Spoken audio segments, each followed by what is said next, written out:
already know.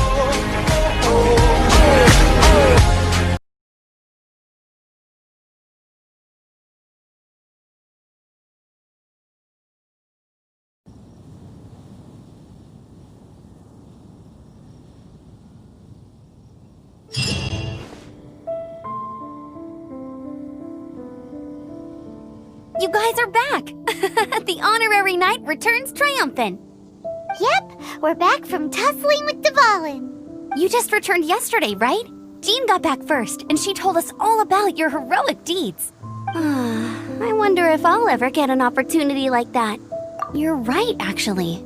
Peace is hard won, and we shouldn't take it for granted. And this time, you're the one we should all be grateful to. You're welcome. But have you been waiting for us here this whole time? Of course not. Just because I'm not out on the front line doesn't mean I don't have work to do. In fact, I'm dealing with the aftermath of the crisis as we speak. Aftermath? Here? What happened in Mondstadt? While Master Jean was away, the monsters lurking nearby made a coordinated attack on the city. Fortunately, we weren't completely taken by surprise. I detected the Hilly Churls were moving closer to the city a while back. Oh yeah! Paimon remembers. When we first met, you were clearing out one of their camps. Exactly. And if we hadn't started making preparations back then, Mondstadt would be in much greater danger by now. Me too. But I have a strange feeling that we're not out of the woods yet. Hilly Churls aren't usually capable of coordinating like this. Our best guess is that the Abyss Order is behind it. They've taken over the Hilly Churls? Good thing we saved Dvalin, or they might have taken him too. That's right. And since I'm the Outrider, it's up to me to keep eyes on the Abyss Order from now on. I'm sorry. You should be celebrating your victory, not listening to all this somber talk. I promised to take you out for some sticky honey roast, didn't I? Before everyone got caught up in the Storm Terror crisis. There's no time like the present, right? You guys hungry? You bet! You may have forgotten till just now, but it's been on Paimon's mind this whole time. Awesome, let's go! It's been way too long since I last ate a sticky honey roast myself. Wait for me at Good Hunter. I'll be right there. I just have to clean up here real quick.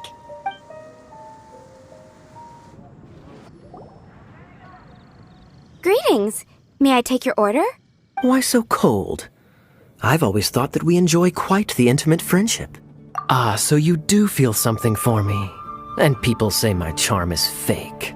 To bask in the presence of Mondstadt's new big hero is quite the morale boost. And that's coming from a knight.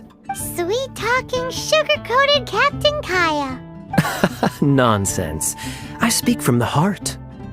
Me? Nothing. On the contrary, I'm trying to work out what others are plotting. That's why I'm here. Somewhere quiet, where I can collect my thoughts. So what you thinking about then? The Abyss Order. A dragon wreaks havoc in Mondstadt, and the acting Grand Master leaves the city to combat the threat. Strategically, that's the perfect moment for the Abyss Order to make their move. If you were the Abyss Order, would you squander this golden opportunity by sending in nothing more than a few Hilly Churls? To get to the bottom of it, I decided to wait. So I waited, and watched for their next move. Then came the day you made all hell break loose in Storm Terror's lair. Just as the Hilly Churls' cries sounded from the city gates. That same day, I saw shadowy figures lurking in the city itself. Inside the city? Well, all the other knights were outside, fighting the enemy. As you can imagine, that left the inside of the city completely unguarded. Except for me, of course. And so I approached the Abyss Order infiltrators for a bit of, let's call it fraternizing.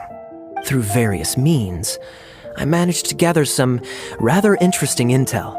The situation is this. The Abyss Order.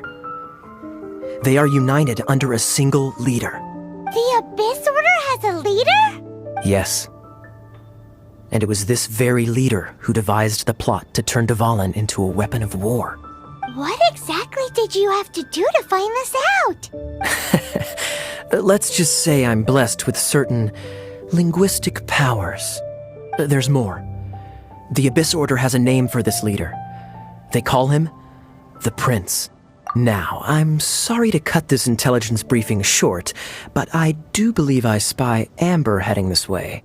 I think she's still angry with me for my absence from the defense effort during the attack.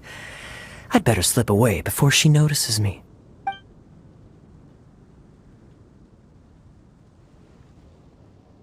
One minute I see Kaya, the next he's slipped away. Clear sign of a guilty conscience. I agree. He sets a terrible example for someone who's cavalry captain. But let's forget about him. I worked super hard today, and my tummy's rumbling. Let's order. Hi, Sarah. 1 sticky honey roast, please.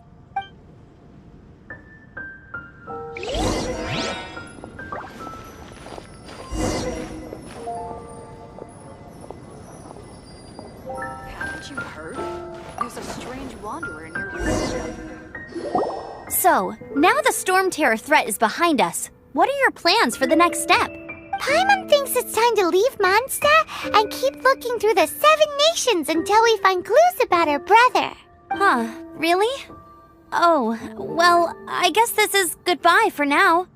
Hey, don't feel down. You'll always be a friend of the Knights of Avonius, and our honorary knight. Wherever you may go, and wherever the wind may blow. That's the spirit. Remember, Mondstadt will always welcome you. All right, now let's eat before it gets cold.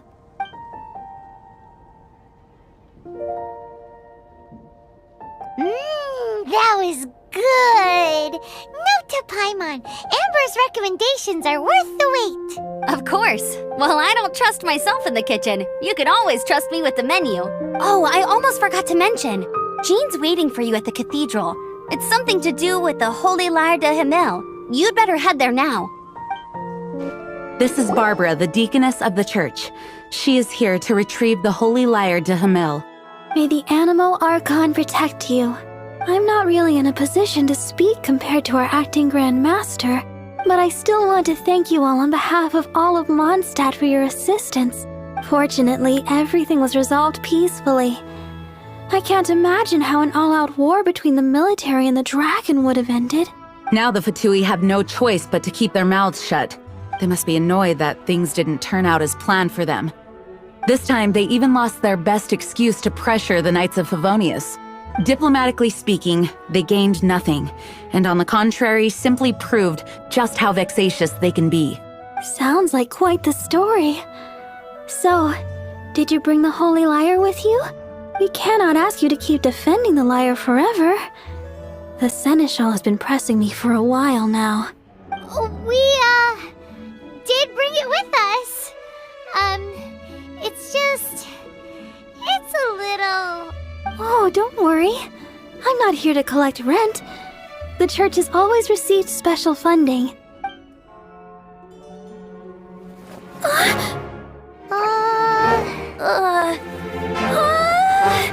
Holy Lyre! Lord Barbados! Even if I atone for these sins for the rest of my life, it would still not be enough! Oh, give it here.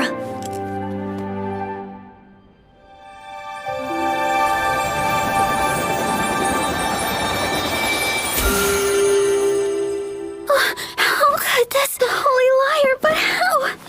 Huh? Let Paimon see! No. I don't know how you managed to fix it, but you'll never touch the lyre again! We, really should get going. That trick I used to repair the Holy Lyre. I mean, the magic I used isn't going to hold forever, you know. What?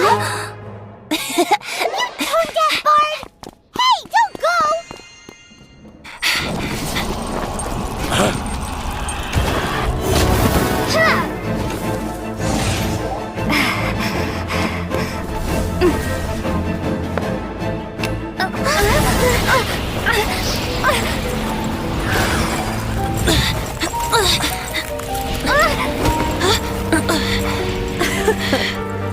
At last, Mondstadt's rodent ruler in the flesh. Scurrying through the streets looking for leftovers? Mondstadt calls this a god? Resident rodent beats invasive vermin. Don't you dare speak back to me, insolent bard. Absentee Archon of Mondstadt. impotent you've become. That smirky wear looks out of place.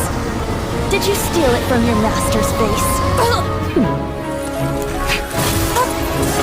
Should have held your tongue.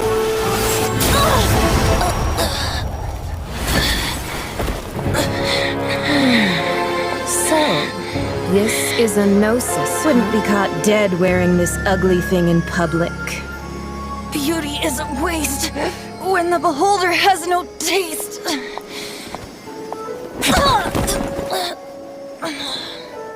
Venti! Well, we have what we came here for. Come, before our dear Favonian friends arrive. Leave nothing for them to find.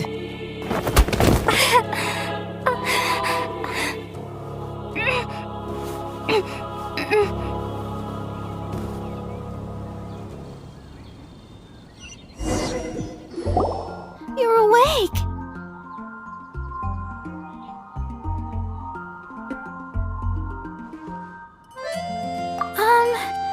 I wouldn't say he's alright, exactly. I found you lying unconscious outside the cathedral and used my elemental powers to heal you. That bard awakened first, but strangely, my healing powers had almost no effect on him.